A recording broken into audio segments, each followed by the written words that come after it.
Hello everyone, it is Mica again, coming at you with the second video in my Shadows of Mhach updated guide. And today we're diving into the first half of the second raid in the series, the Weeping City of Mhach.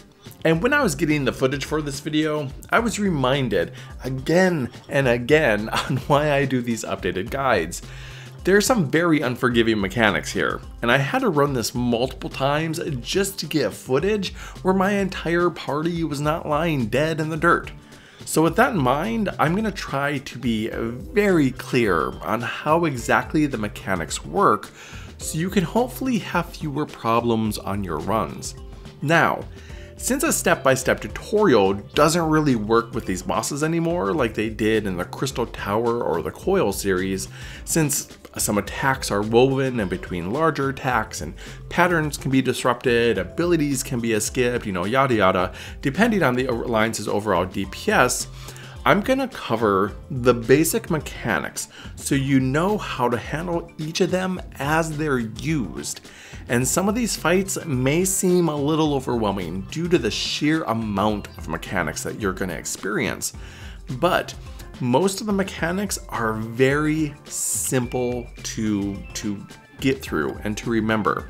So just take your time, take a deep breath. You're gonna get through this just fine. You may die your first couple times through, but that's fine. It's all okay. Just a little bit of reassurance there for you. Now with that, let's just jump right on into it. After a couple rounds of trash mobs that really don't need any explanation, you're gonna come to the first boss, a large half spider, half woman, all monster, Arachne Eve. Now, Eve is great in the way that she's going to show you most of her attacks in a very set order at the beginning of the fight before they get a little bit more mixed up during the second half. The first mechanics you're going to see are the ones that she uses the most often and randomly throughout the entire fight. Dark Spike, a tank buster move that will do minimal to fair damage to whichever tank has hate, and Silken Spray, a large backwards AoE that has a fairly decent casting time, allowing you to simply step out of it to avoid taking any damage. After these are done, she's going to do her first round of Arachne Web, which is going to target at least 3 people with these red arrows above their heads. Now, if you're targeted by this, you simply want to run away from the party to the outer edge of the arena. This attack is going to drop a large pool of sticky spider webbing where you are standing that's going to significantly reduce your movement speed and cause damage over time while you stand in it. So after it drops, simply step out of it. It's going to disappear after roughly around 30 seconds, maybe a minute, but doesn't last that long. There's also another mechanic that involves these webs that you may skip unless your DPS is okay or low. So keep this one in your head because I will be referencing it later. Now Eve is going to burrow into the ground and a round AoE indicator will appear, followed by 2 more ring-shaped indicators around it. This signifies a series of wave-like eruptions that are going to happen in a fairly quick succession, starting in this center and moving outward. To avoid getting hit and taking a fairly large chunk of damage, stand near the edge of one of the outer indicators and move in as soon as the inner one disappears. The eruptions happen quickly after they start, so best not to be caught off guard. This is going to be followed by a pulsing proximity target, which will tell you where Eve is going to burst out of the ground from. The further you are from this pulsing indicator, the less damage you're going to take. If you're directly on top of it, well, you're dead. Now she's going to mark another 3 players with the same markers that you saw in the Void Arc fight against Erminsel and Sawtooth, and they work exactly the same.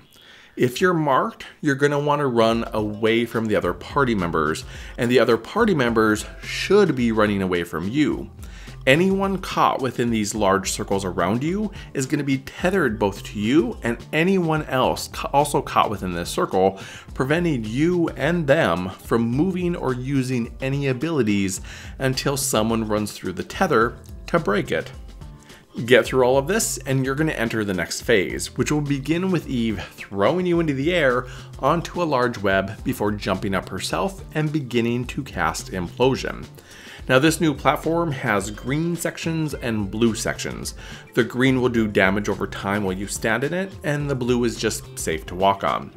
Various ads are going to start spawning on the outside of the arena and slowly moving toward Eve. These include the Earth Ether, which are small balls of ether that you need to run through to pop. If Eve absorbs too many of these, her implosion attack is going to become so strong, it's going to wipe the party. Balls of Deep Earth Ether are also going to appear and move towards Eve. These, however, need to be DPS down before they get to her. And finally, a spitting spider will appear. Killing the spider will create a temporary hole in the web, allowing members of the Alliance to drop through onto the ground below. Now, you're going to want to have at least a few people drop down to destroy the web mating and the 3 key knots that are holding the above platform in the air. So if you don't see anyone drop down, just run and drop down yourself. As soon as these knots are destroyed, the web is going to break and everyone, including Eve, will fall back to the ground where Eve is going to finish casting Implosion and the fight will resume. This is the last phase of the battle, and Eve is going to incorporate all the previously mentioned abilities as well as a few more relatively simple ones. The first of these is Fronda Feared, indicated by this big, hard to miss glowing red eye. If you get hit by it, you're going to get a debuff called Hysteria.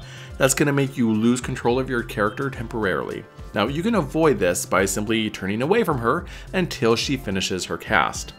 The second is called Shadow Burst and is indicated by this stack marker. Whoever has this indicator simply needs to run to the party so people can stack together and split the damage. The final of these new attacks is one you're only going to see if your DPS is on the lower end, and it's called Widow's Kiss. Now this is the one I spoke of before that you're going to need to use the Arachne Web to live through. So with this attack, Eve is going to burrow into the ground and create this large whirlwind that's going to suck you into the center, after which she's going to leap from the center, killing everybody nearby. Now you need to try your best to get to one of the Arachne webs, preferably one as far away from the center as possible, and stand in it so the whirlwind cannot draw you in. Thus, you will not take much damage and everything will be all good. And with that, Eve should be down and you can move on to the next boss, Fergal. So I'm going to warn you right now, this is probably the trickiest fight in this raid, and it always causes the most wipes since he has some very unforgiving mechanics that change in between the phases. So let me try to break this down into as easy to follow chunks as I can by separating all his various abilities by their indicators. And I'm going to begin with the 2 different overhead indicators.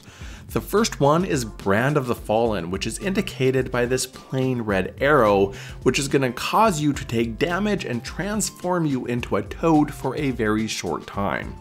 When you see this appear above your head, you need to stack with other players who also have this indicator. If you do, you're going to nullify all damage and you're going to avoid being transformed.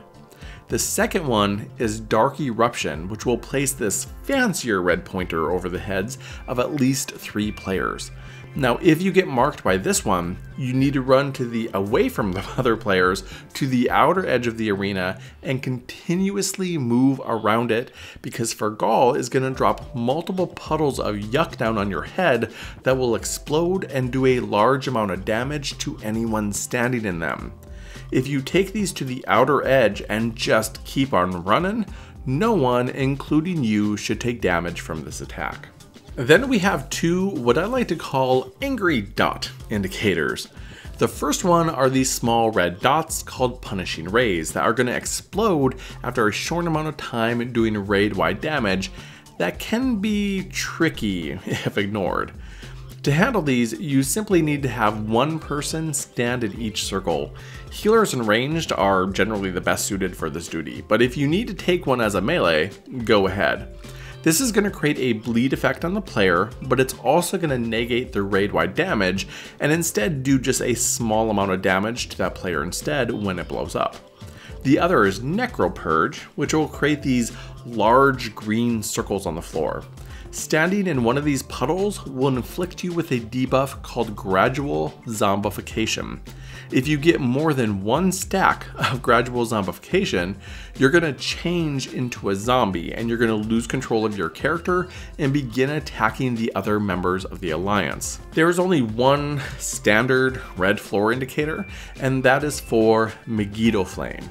Megiddo Flame will do AoE damage in 3 straight lines, so all you have to do to avoid this is simply step out of the yuck. There are also 2 unavoidable raid-wide damage moves that have no indicators. The first of these is Hellwind, which will reduce everyone's health down to the single digits. Now, you won't see this until late into the fight, but healers, you need to be prepared for big AoE heals when you see Fergal beginning to cast this ability. The second is Evil Mist. Now, Evil Mist does just a small amount of damage, but it also leaves behind this large glowing green orb, which will eventually explode, inflicting anybody nearby with Gradual Zombification. There's also 2 ad phases. So, not long after the fight begins, Fergal will raise 4 zombies called Shriveled Talons. If you're a tank, you need to gather these up so the party can quickly AoE them down. If you do not, they're going to explode doing high raid-wide damage. The second is Void Call, and it will happen when Fergal is around 50% health. So when this phase starts, Fergal will become invulnerable and move out of the arena to begin casting a big spell, and the center of the arena will be lit up, but you don't have to worry about dodging this because you're not going to have to take any damage from that red lit up area itself.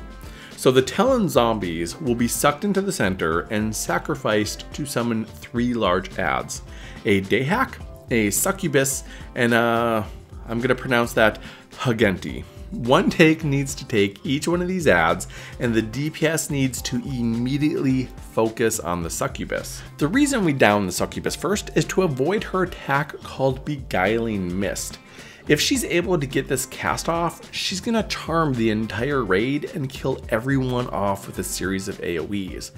This move, however, can also be stunned. So if your DPS is a little on the low side and you see her begin to cast Beguiling Mist, stun her immediately, or the raid will most likely wipe. The other 2 ads can be killed in any order. However, all 3 ads have large AoEs to dodge throughout the fight, and the Hugente ad also has an ability called Mortal Ray, indicated by this large red eye again, that's going to place a doom timer on anybody it hits. So to avoid this, turn around from him while he's casting it. After the ads are down, Fergal will hit you with a big ability called Mana Explosion, which will do negligible damage as long as you were able to kill the ads, and return to the fight. Now finally, we have one more ability to cover: Megadeath.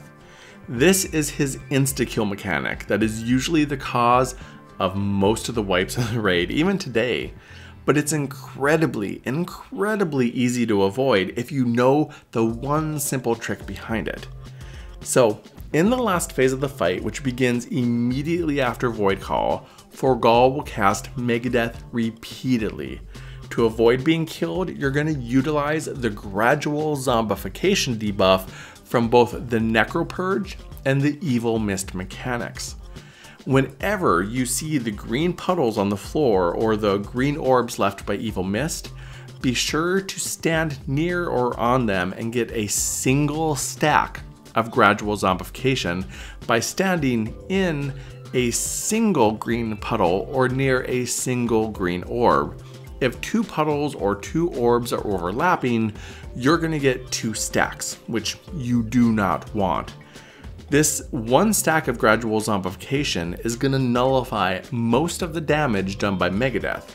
If you have 2 or no stacks, you're simply going to die to this mechanic. And that's all there is to it. There's also 1 more mini boss and 2 more big bosses to go in this raid, but I'm going to cover them in part 2. Like always, if you have any questions or you need further clarification on a mechanic, please feel free to ask me in the comments below. If this video was helpful, I hope you do drop me a like and subscribe for more, and you can also follow me on Twitter, which I have linked in the description. And as per the usual, it has been a hoot. Until next time, have fun.